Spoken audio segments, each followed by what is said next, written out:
She didn't run to the streets.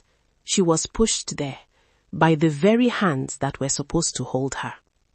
In a village nestled between the red hills of Enugu, there lived a woman named Mama Chioma.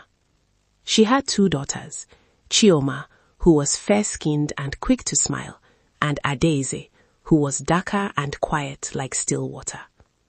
Mama Chioma loved Chioma the way the sun loves the morning. She plaited her hair with shea butter, saved the sweetest pieces of meat for her bowl, and sang her to sleep with old songs. But Adaeze swept the compound before sunrise, fetched water when the moon was still out, and ate whatever was left in the pot, sometimes only the smell of it. The neighbors saw, the ancestors saw, but Mama Chioma was blind the way only a partial heart can make a person blind. One dry season, a girl named Ngozi returned from the city wearing a wig that touched her shoulders and shoes that clicked on the dusty road. The young girls of the village gathered around her like moths to a kerosene lamp.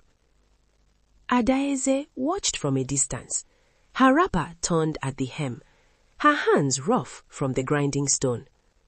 Ngozi noticed her. "Adaeze, why do you remain here suffering? Come with me.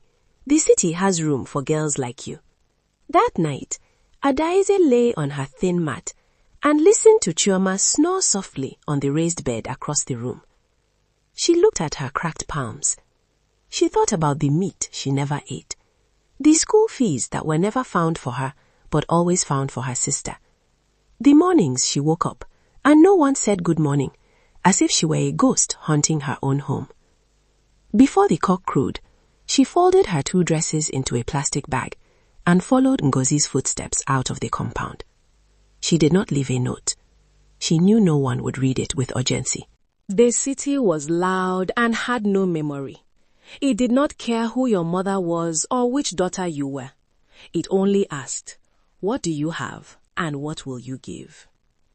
Ngozi took Adaeze to a Face Me I Face You building in Lagos, where 6 girls shared 2 rooms and the landlord knocked every Friday.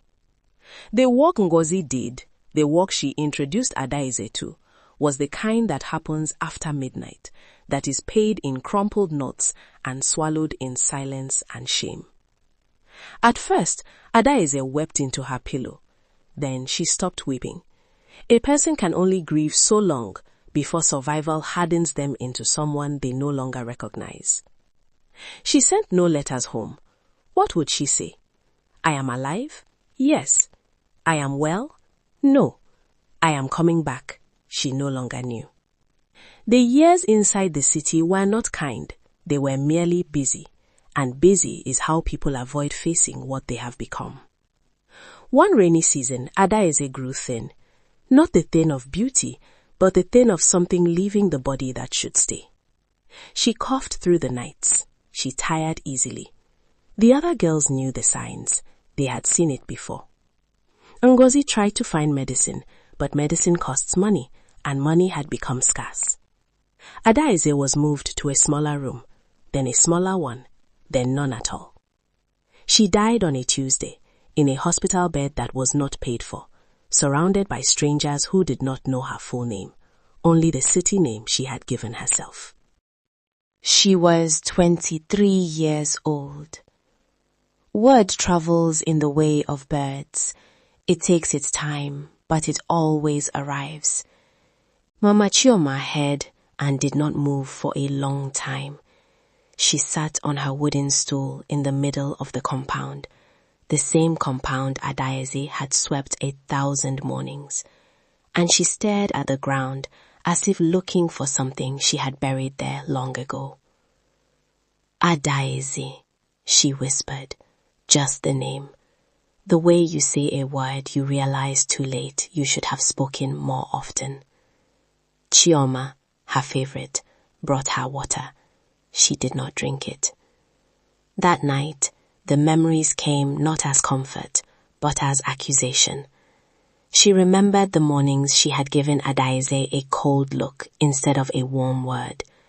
The times she said, "You are not like your sister," as if that were a curse instead of simply a difference. The school fees she calculated away. The birthdays she forgot. The small cruelties she had told herself were discipline, were toughening, were for the girl's own good. Every child you carry is a seed planted by God. If you water one and starve the other, do not be surprised when the neglected one grows towards whatever sun it can find, even if that sun burns.